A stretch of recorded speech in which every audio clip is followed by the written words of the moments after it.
যখনই রাজনৈতিক শক্তিগুলোর মধ্যে বিরোধ বা বসার মতো পরিবেশ আসলে দেশে থাকে না, রাজনৈতিক নেতৃত্বের ভিতরে যদি অনৈক্য তৈরি হয়, সেখানেই অরাজনৈতিক শক্তিগুলো কিন্তু আসলে সুযোগ সন্ধানী হয়ে ওঠে। এবং বাংলাদেশের ইতিহাসে আমরা দেখেছি বিভিন্ন সময় এটা হয়েছে। তো সেই জায়গা থেকে আমরা মনে করি যে বাংলাদেশে এখনও যে ফ্যাসিবাদী শক্তি, তার যেই সমর্থিত নানান ধরনের দোসর সমাজে নানান জায়গায় রয়ে গিয়েছে। এবং আমরা যেটা বলেছি এই আন্দোলনের সময়ও, যে একটা ফ্যাসিবাদী ব্যবস্থার একটা সিস্টেমটাকে আমাদেরকে বদলাইতে হবে। এবং আগামীর বাংলাদেশ নেতৃত্বে যাদের হাতেই যাক না কেন, সেই একটা পরিবর্তিত ব্যবস্থার প্রতি সবার সেই কমিটমেন্টটা প্রয়োজন। তো আমরা মনে করি যে বাংলাদেশের এখন যে পরিস্থিতি রয়েছে, আমাদের মধ্যে সেই রাজনৈতিক ঐক্যটা থাকবে। এবং কারণ আমি আগেও যেটা বললাম, রাজনৈতিক ঐক্যের অভাব হলে সেখানে অরাজনৈতিক শক্তি, এবং আমরা জানি যে আমাদের সামরিক বেসামরিক আমলাতন্ত্র রয়েছে, আমাদের লুটেরা মাফিয়ারা রয়েছে, এবং বৈদেশিক ষড়যন্ত্রকারী বিভিন্ন পরাশক্তি রয়েছে।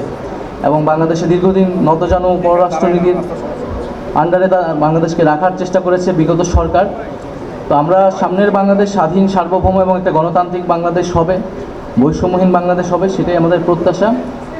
তো সেই জায়গায় অবশ্যই যে কোনো পরিস্থিতিতে জাতীয় নাগরিক পার্টি বাংলাদেশের জাতীয় ঐক্যের জায়গা ধরে রেখেই কাজ করবে। এবং জাতীয় নাগরিক পার্টি একটি নতুন রাজনৈতিক দল, এবং গণ অভ্যুত্থান থেকে উঠে আসা তরুণরাই আমরা এই দলটা পরিচালনা করছি, নেতৃত্ব দিচ্ছি। সেই জায়গায় বাংলাদেশের যে বিদ্যমান রাজনৈতিক দলগুলো আছে, যারা ফ্যাসিবাদ বিরোধী আন্দোলনে আমাদের সাথে ছিল, এই অভ্যুত্থানে সরাসরিভাবে সহায়তা করেছে, অংশগ্রহণ করেছে, তারাও আমাদেরকে শুভেচ্ছা জানিয়েছে, স্বাগতম জানিয়েছে, নানাভাবে আমাদেরকে সহযোগিতা করছে একটা নতুন রাজনৈতিক দল গড়ে উঠতে।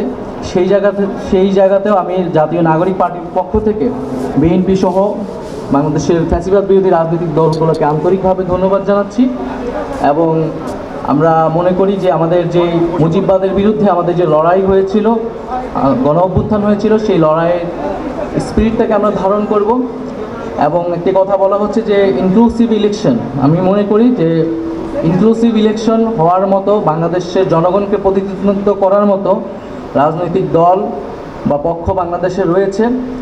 5ই আগস্ট বাংলাদেশের জনগণ যেই শক্তিকে পরাজিত করেছে, মুজিববাদ এবং আওয়ামী লীগ, ফ্যাসিস্ট আওয়ামী লীগকে বাংলাদেশের জনগণ আসলে বিদায় করেছে। ফলে বাংলাদেশের যেই সামনের ভবিষ্যৎ রাজনীতি, নির্বাচন, সেখানে আসলে সেই মুজিববাদী রাজনীতি কোনো স্থান আসলে হবে না। এবং একটা বিচার প্রক্রিয়া যখন চলমান আছে, বিচারের আগে তো সেই প্রশ্নটিই আসে না। তো আমাদের জাতীয় নাগরিক পার্টির পক্ষ থেকে সেই আহ্বানটা আমরা রাখবো যে এই বিষয়েও যাতে আমরা একটা রাজনৈতিক কনসেনসাসে ঐক্যমতে আসতে পারি।